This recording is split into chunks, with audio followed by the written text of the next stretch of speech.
സ്നേഹ, അതിതീവ്ര മഴ മുന്നറിയിപ്പാണ് ജില്ലയിൽ ഇപ്പോൾ നൽകിയിട്ടുള്ളത്. 3 ദിവസം കൂടി ആ മുന്നറിയിപ്പ് തുടരുന്നുണ്ട്.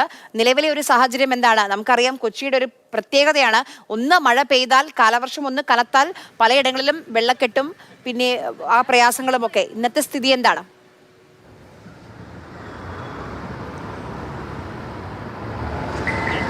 ആര്യ, എറണാകുളം ജില്ലയിൽ ഉച്ചവരെ ഓറഞ്ച് അലേർട്ടായിരുന്നു പ്രഖ്യാപിച്ചിരുന്നത്. പക്ഷേ ഉച്ചയ്ക്ക് ശേഷം ഏകദേശം ഒരു 12 മണിക്ക് ശേഷം കനത്ത മഴ ഉണ്ടായിരുന്നു. അതുകൊണ്ട് തന്നെ റെഡ് അലേർട്ടാണ് പ്രഖ്യാപിച്ചിരിക്കുന്നത്. പക്ഷേ ഇപ്പോൾ മഴ തോർന്നു നിൽക്കുന്ന ഒരു സ്ഥിതിയാണ്. നഗരത്തിൽ പലയിടത്തും കനത്ത മഴയെ തുടർന്ന് വെള്ളക്കെട്ടൊക്കെ രൂപപ്പെട്ടിരുന്നു. പക്ഷേ ഇപ്പോൾ ആ വെള്ളക്കെട്ടുകളൊക്കെ ഇറങ്ങിത്തുടങ്ങി എന്നുള്ളതാണ്.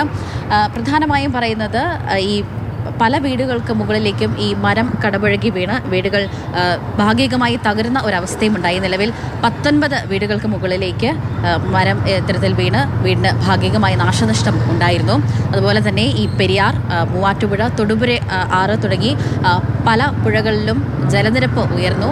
ഇപ്പോൾ ആലുവ ശിവക്ഷേത്രം ഏതാണ്ട് ഒരു 1/4 ഭാഗത്തോളം മുങ്ങിയിട്ടുണ്ട്. ഒരു 12 മണിയോട് കൂടിയായിരുന്നു ഇത്തരത്തിൽ ആലുവ ശിവക്ഷേത്രം 1/4 ഭാഗത്തോളം മുങ്ങാൻ ആരംഭിച്ചിരിക്കുന്നത്.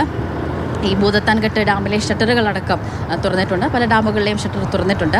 അതിനാൽ തന്നെ ഈ തീരദേശത്തുള്ളവർക്ക് ജാഗ്രതാ നിർദ്ദേശം പുറപ്പെടുവിച്ചിട്ടുണ്ട്. മാത്രമല്ല, ഈ രാത്രിയിൽ മഴ കനക്കാൻ സാധ്യതയുണ്ട്. അതുകൊണ്ട് തന്നെ ഈ മലയോര മേഖലയിലുള്ളവർക്കും കനത്ത ജാഗ്രതാ നിർദ്ദേശം പുറപ്പെടുവിച്ചിട്ടുണ്ട്. രാത്രികാലത്ത് മലയോര മേഖലകളിലൂടെ ഈ യാത്ര അരുത് എന്നാണ് നിലവിൽ ജില്ലാ ഭരണകൂടം പുറപ്പെടുവിച്ചിരിക്കുന്ന നിർദ്ദേശം. ഏതായാലും ഈ ചേന്ദമംഗലത്ത് ഒരു ദുരിതാശ്വാസ ക്യാമ്പ് നിലവിൽ തുറന്നിട്ടുണ്ട്. ഈ കൊച്ചി താലൂക്കിൽ ഒരു ദുരിതാശ്വാസ ക്യാമ്പ്, അങ്ങനെ ആകെ മൊത്തം 2 ദുരിതാശ്വാസ ക്യാമ്പാണ് തുറന്നിരിക്കുന്നത്. ചേന്ദമംഗലത്തെ ദുരിതാശ്വാസ ക്യാമ്പിലും കൊച്ചി താലൂക്കിലെ ഒരു ദുരിതാശ്വാസ ക്യാമ്പിലും 2 കുടുംബങ്ങളെ വീതം മാറ്റി പാർപ്പിച്ചിട്ടുമുണ്ട്. എന്തായാലും ഈ തീരദേശത്തുള്ളവർക്കും മലയോര മേഖലയിലുള്ളവർക്കുമെല്ലാം കനത്ത ജാഗ്രതാ നിർദ്ദേശം തന്നെയാണ് നൽകിയിരിക്കുന്നത്. മാത്രമല്ല, ഈ നമ്മുടെ ഈ കൊച്ചി ഭാഗത്ത് നിർത്തിയിട്ടിരുന്ന, തോപ്പുംപടി ഭാഗത്ത് നിർത്തിയിട്ടിരുന്ന സ്വകാര്യ ബസിന്റെ മുകളിലേക്ക് മരം കടപുഴകി വീഴുകയുണ്ടായി. ആളപായമില്ല എന്നുള്ളതാണ് ഏറെ ആശ്വാസകരമായ കാര്യം.